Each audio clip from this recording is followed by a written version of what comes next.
So All Hands on Deck is Well, But what is it?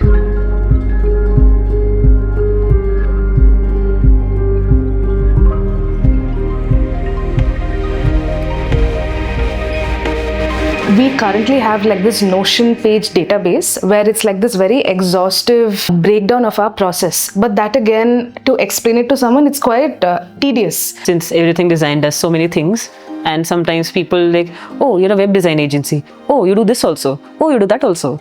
So how many times do we have to explain? So we were like, let's just make a video. Hey there! Welcome to the world of everything design. And the secondary purpose, which also became the main purpose, was to showcase our skills as a motion team.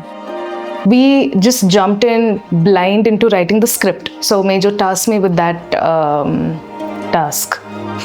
The script was at least 11 to 15 versions, each of it drastically different. And at the end of it, it became like a mishmash of a little bit of ChatGPT, a little bit of Felix, a little bit of Major.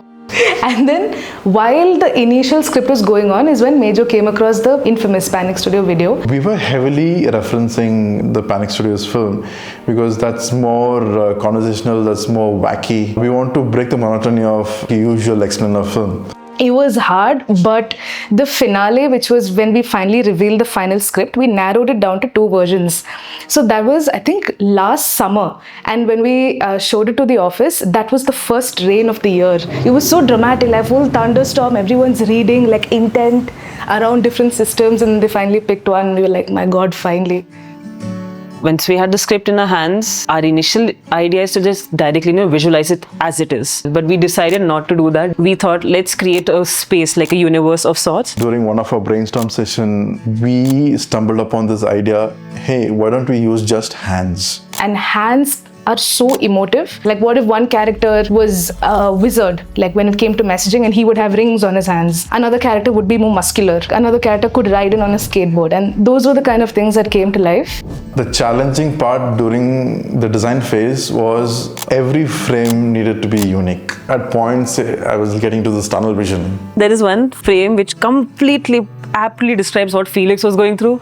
Just staring at his 3 screens, like just looking dazed as fuck. It's like, My usual way of working is my animator's brain will be on. I'm like, okay, when I'm designing this, we're like, can I animate this? So what I did is I totally shut off my animator's brain. So while we were working on it, we had a local artist to record. We were just thinking, okay, let's see who did the voiceover for the Panic Studio film. It was Dick Terhune. Crazy idea. Hey, why don't we contact him? And Major contacted him and one day said, hey, he agreed to do the voiceover. And I was like, oh shit. man, that guy was so professional. We got over the voiceover in like an hour. If we just gave him 1 or 2 words which made sense, he would instantly catch it on and give us the right tonality, right attitude. That literally elevated the film. Wow! Whoa!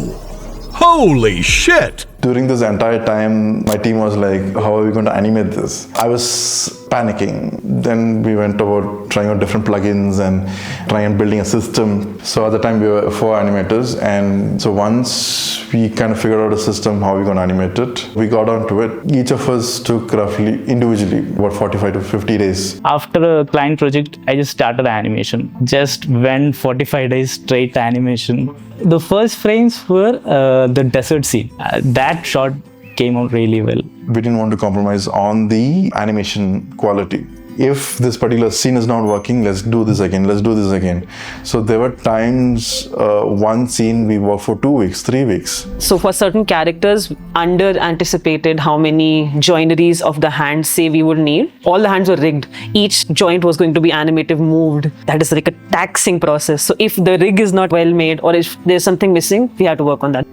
Each hand was depicting a character, so there were very hard days where I could not get the character. On an average, it took me at least 3 to 4 attempts to sort of get there. Initially, the storyboard was created in 1080p. Then we decided we will be animating the whole thing in 4K. So importing everything to After Effects and scaling it up, that will take a lot of time. So I had to develop something to ease out the workflow. Just one click of a button, it will scale automatically. We didn't want to just stick to After Effects style, 2D style of animation. We also wanted to use frame-by-frame animation. So we had Nanki to help us with frame-by-frame animation. So I did some of the smoke sequences where there's some smoke coming out of, say, the car, or say Tanmaya's skateboard. Athira's hand when she opens up her hand, that is 2D animation. So we try to look for opportunities like that. This film required a good deal of sound design. So initially I thought, okay, I'm going to work on the sound design. The nick of the time, we had Tejas join our team. I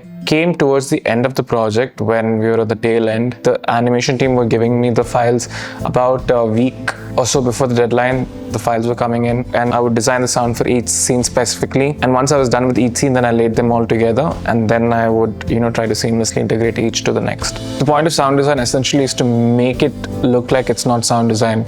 It should feel so natural that, of course, it's... Yeah. So to get that done, I had to collect ambiences, I had to collect specific sound effects, certain transition effects, the right kind of music. At some point, I think he had about 40 to 50 sounds per particular shot. Speaking of deadline, we had multiple deadlines on the way. So at this point, this entire exercise was getting expensive for us. That was weighing heavy on my head. Scripting was a month, editing was a week, mood boarding was a week. Design frames was a month and a half. So do the math. We went through a lot of anxiety, I think, because our dates kept getting extended and then there were other projects which were coming in between. Of course, client projects would take first priority. To add to the pressure, we started posting in LinkedIn. We were approaching the countdown. Let's say we were like 10 days away. So we thought, why not put out posters introducing the hands, which are the characters of the video. And between all of us, we thought that probably it could be quotes that each of these characters says in their daily lives and just to give a glimpse of their personality. So we just came up with posters for each of the characters, unveiling them one by one. All hands on deck tells you guys how our work process is at Everything Design, whereas the comics show how we made the film. Since making the film itself is a gigantic task from start to end, like scripting, editing, mood boarding, brainstorming, animation, sound design, all the important aspects that are required to make a good film, I covered that in the comics. And that last week, it was a mad rush. We were supposed to finish the entire animation, give it to Tejas to do the sound design, but we were still shipping in one shot by one shot. We worked whole day, whole night, and managed to finish it. How many days? Probably 745. So 2 years. 2 years. 2 years. Oh God, it felt like that. It was fun, but it was hectic also. Honestly, when it got over, like when the film was done, it was like, I felt like I was reborn or something. It was a relief actually. But it's a very good showcase piece. Like we maxed out, we improved in terms of skill, we pushed ourselves a lot, and that effort is actually seen in the film.